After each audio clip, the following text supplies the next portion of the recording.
Something that I feel is critical if you are living in your van or your vehicle is a carbon monoxide detector. Not so much a smoke detector as a carbon monoxide detector. This particular one here is the one that I have in my vehicle. It runs off batteries, and it's priced at like less than $18. And basically there's a little green light that blinks on and off to show you that it's still working. And you can test it, every so often to make sure it's still working. And the reason this is so important is anytime you burn anything in a van, that includes gasoline, like running your engine, it is producing carbon monoxide. Now, the carbon monoxide in your from your engine goes out through the exhaust system, but sometimes that exhaust can blow right back up into your vehicle. Okay, there may be holes and stuff underneath your vehicle that it comes up, and this can be an issue when you're sitting there idling, or you're parked like in an area that's flooded with water or snow, and so the exhaust has nowhere to go but back up because it's rising with the hot air.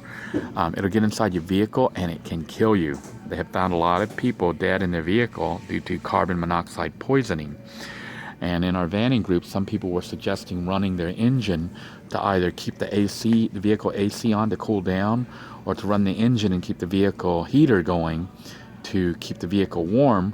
While that works, it does burn a lot of gasoline, but even more importantly, you are producing carbon monoxide. And there's a chance that it can get inside your vehicle and you can die before you even realize what's going on. The way carbon monoxide works, from what I understand, it makes you like sleepy. So you think that you're just sleepy, but you're actually being poisoned.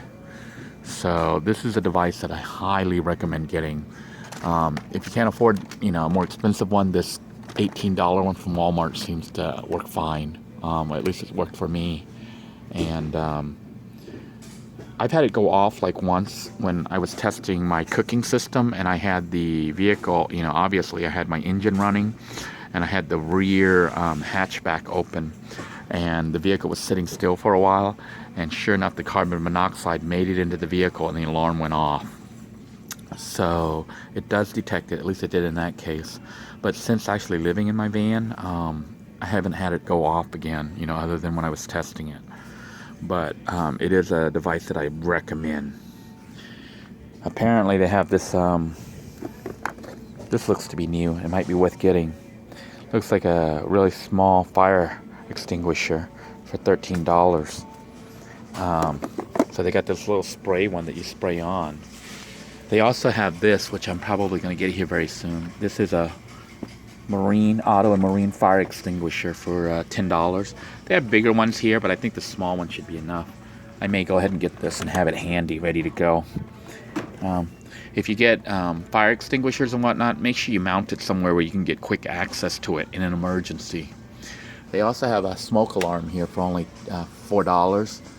I haven't really installed one in my vehicle and don't think I really need one. I think the carbon monoxide is more important, and I don't really see me needing a smoke alarm. Because the only time there'll be smoke there typically is when I'm cooking. Unless, of course, there's a fire in there. But even then, the carbon monoxide detector should be going off. And that, multi-plug outlets. They come in all sorts of sizes and all sorts of prices. This is the one I use, the cheapy V347.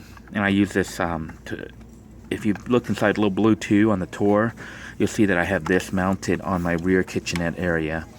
And I take this wire and I hook up another extension cord that runs to my power inverter, that converts the 12 volt house battery to 120 volt. Then it comes back here. So my whole back side, the kitchenette area, has this whole plug set here that I can plug in 120 volt devices.